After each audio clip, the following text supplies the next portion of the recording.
9 days after my surgery, I came home believing the hardest part of my life was finally over. I couldn't even climb the porch steps without pain, but nothing hurt more than seeing a moving truck parked outside my ranch in Amarillo, Texas. Strangers were carrying out my furniture like I had never existed there. I froze when one of them looked at me and said, "Ma'am, we're under orders from the new owner." The new owner? I thought it had to be some ridiculous mistake. Then I saw my parents standing beside my cousin Dylan, smiling as if they had just finished celebrating something. My mother wouldn't even look me in the eyes. My father simply said, "The ranch belongs to family now." I wanted to scream that I was family, but the pain from my stitches stole my breath. That ranch wasn't just worth $460,000. It was the last promise my grandfather ever made to me before he died. And somehow, while I was unconscious and fighting through surgery, it had been handed to the one cousin who had spent years begging Grandpa to leave it to him. I had no idea how they pulled it off. But before sunset, one unexpected phone call made me realize this nightmare was only beginning. The sheriff's deputy quietly asked everyone to step back while he checked the paperwork. My father confidently handed him a folder, certain everything would look legitimate. I watched the deputy's expression change as he flipped through the pages. Then he looked at me and asked a question that caught everyone off guard. "Were you physically able to sign these documents 9 days ago?" I almost laughed through the pain. 9 days ago, I was barely able to lift a glass of water. I reached into my purse and handed him my discharge records from Northwest Texas Hospital. They showed the exact time I was under anesthesia, the medications I received, and the doctor's instructions that I couldn't make legal decisions for nearly 24 hours afterward. My cousin Dylan suddenly stopped smiling. My mother whispered something to my father, and for the first time, I saw panic in his eyes. The deputy didn't accuse anyone. Instead, he asked for the name of the notary who witnessed my supposed signature. My father hesitated for just a second before answering, and that tiny pause told me more than any confession ever could. Before leaving, the deputy suggested I speak with a real estate attorney immediately because something about the transfer didn't add up. That afternoon, I made one appointment that changed everything. My attorney uncovered a shocking detail buried inside the county property records.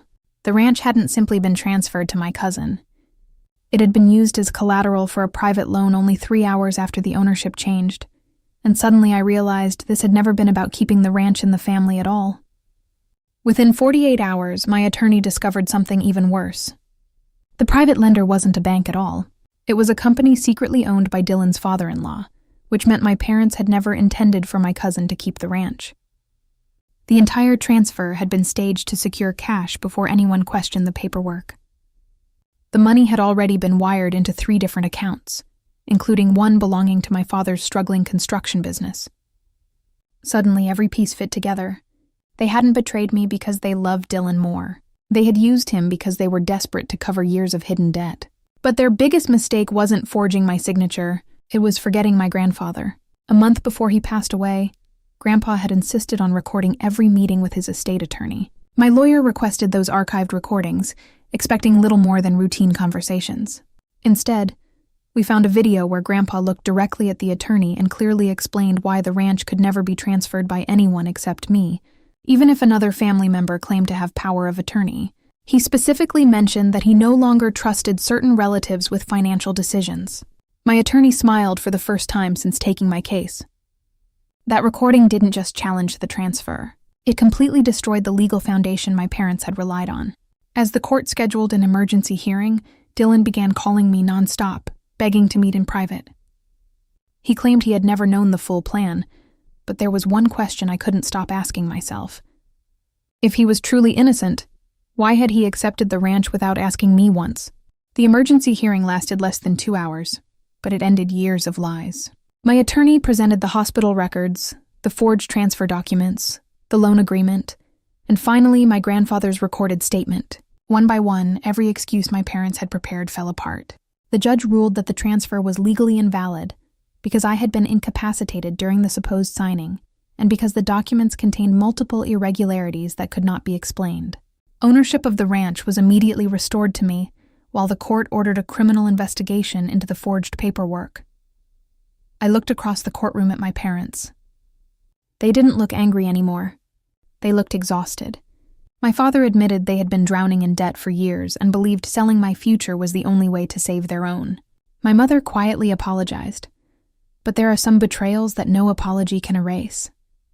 Then Dylan stood up and surprised everyone. He admitted he had suspected something was wrong from the beginning, but greed had convinced him not to ask questions. He agreed to cooperate with investigators and surrendered every document he had signed. His confession exposed the entire scheme, leaving no room for anyone to hide behind another lie. A few months later, I stood on the front porch of my ranch as the sun disappeared behind the Texas hills. The property was finally mine again, free of every fraudulent claim and every secret debt. I decided not to sell it. Instead, I restored the old barn my grandfather loved and turned part of the land into an equine therapy center for veterans recovering from physical injuries. Just as I once had, losing my ranch almost destroyed me, but discovering the truth gave me something far more valuable than land. It showed me that family isn't defined by blood. It's defined by the people who protect you when you can't protect yourself. And sometimes the truth doesn't just tear a family apart. It reveals the one you should have trusted all along.